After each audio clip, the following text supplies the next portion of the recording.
There's a pretty common saying in the fitness world where form is everything. We're not just talking about weight or the amount of repetitions that you do, but it's about performing each exercise with control. Because proper form doesn't just improve your performance, it ensures longevity, it reduces the risk of injury, and it's gonna help you make the most of every single rep. So in this first part of our breakthrough training series, we're gonna break down the importance of form and technique, teaching you how to master it for long-term success. So why does form even matter? At its core, exercise refers to the way that your body moves and positions itself during a workout. It includes everything from posture to joint alignment to muscle activation and control. So here's some of the key reasons why form is crucial. Number one, injury prevention, right? Because poor form can lead to unnecessary stress on your joints, your tendons, and your ligaments, which over time is going to lead to injuries. You might not feel it in the moment, but over time, after you've been working out for a couple of months, a couple of years, those injuries can start to pop up. So proper technique helps you avoid overloading vulnerable areas like your lower back, your knees,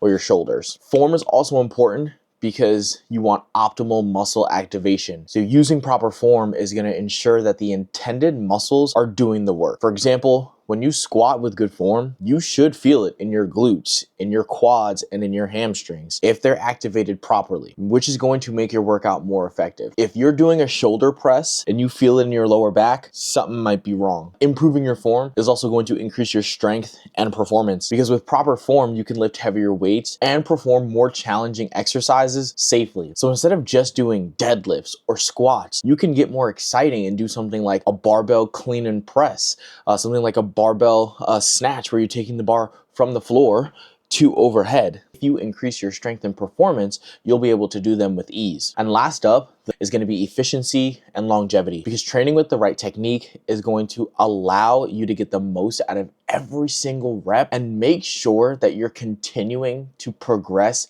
year over year over year without setbacks from injuries or burnout. So how the heck do you master exercise form? That is what I'm here to teach you today. You have to start with the basics. So focus on body weight movements first.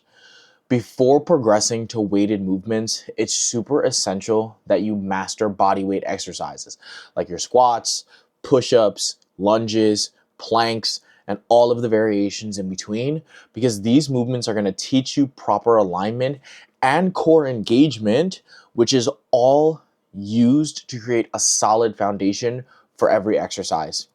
A squat tip is going to be practicing these exercises in front of a mirror or recording yourself so you can really look at your form and evaluate what's happening, paying attention to your posture and your joint alignment.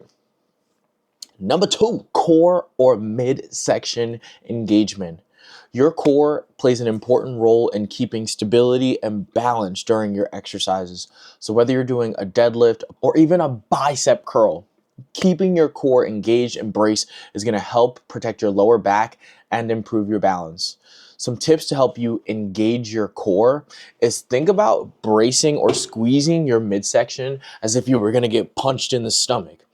Keep your ribs pulled down. Your hips are going to tuck underneath your body. A squat tip: practice your planks and your dead bugs to help strengthen your core and improve your ability to brace during more complex movements. So if you practice your plank and focus on squeezing those abs, tucking your hips underneath, those dead bugs, really connecting with your midsection, it's going to help you get stronger in other movements, whether it be body weight or weighted. The third thing that we're going to focus on to master our form is going to be joint alignment, because every joint that's involved in an exercise should move in a way that reduces strain and maximizes muscle engagement. Some examples: for squats, you want to keep your knees in line with your toes and avoid letting your knees cave in when you're squatting. You want to keep them nice and strong by engaging those other muscles around. Your push-ups. Now, you really have a pretty wide range when you're doing your push-ups. If you're here on the visual, you can have your elbows out to the side. It is going to still work your chest, but it is a lot more strain on the shoulders. So my recommendation here in the squat is going to be tucking those elbows down about 45 degrees. This is going to allow you not just to use your chest, not just your shoulders, but your arms, your biceps, your triceps, and get a really good movement through your push-ups. right? And then in that plank position, your head should be in line with your heels. So you should have just about a straight line all the way through. We shouldn't be sagging our hips down to the ground, and your butt shouldn't be shooting up into the air. Last up are deadlifts, how to get good form with our deadlifts. Similar to our squats, you want to keep your back is flat, your core is tight.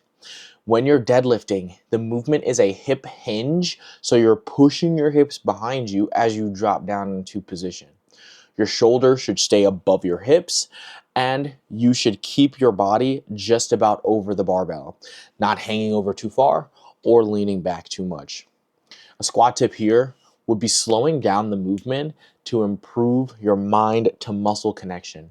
This is going to help you pay attention to how your body feels during an exercise, and it's going to help you catch any misalignments that can cause discomfort or pain early so we can avoid them in the future. Number 4, we want to avoid swinging and jerking movements. Moving too quickly or using momentum cheats your muscles out of the work that they're supposed to be doing. This information applies especially if you're in the squad. We control the weight in our training days. So whether it's a bicep curl or a squat, always control both the eccentric or lowering and the concentric or lifting phase of an exercise. I'll talk more about eccentric and concentric real soon.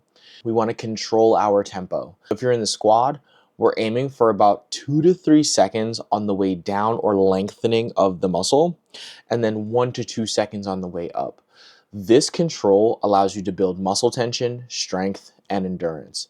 On the way down, you're moving at a slower pace so that you can really think about the muscles that are being worked. When you stand up tall, it's an acceleration to the top so we can build that strength, that power, that explosiveness in our bodies.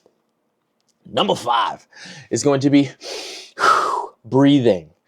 Breathing plays a significant role in maintaining tension and stability during exercises and movements.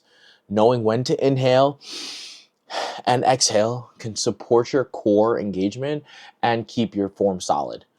The breathing strategy here in the squad is going to be inhaling either before or during the lowering eccentric phase of an exercise to create stability, and then exhale during or after lifting or the concentric phase to engage your core and provide power. In your squat, you want to inhale and brace your core right before you lower into that squat. You're going to come down into your squat 2 to 3 seconds. Then as you stand up tall, once you get back about halfway, that's when you're going to exhale and power through the rest of that squat. Proper breathing is going to regulate tension or regulate the amount of pressure that you have in your midsection, and it's going to help your muscles, keep your muscles in the right position throughout a movement. Now, you want to set yourself up for success because improving your form is a process that requires attention, patience, and practice. Don't rush it. Focus on perfecting each movement, getting as good as you can, even if it means reducing the weight or repetitions that you do. You're going to find that your strength, performance, and results are going to improve once your form is on point. So in the next part of our breakthrough series, we're going to dive into common mistakes that can happen as you build your form foundation. I want you guys to stay tuned because when you master the basics, everything becomes easier. Remember, it's not hard, it's simply fitness. Let's go.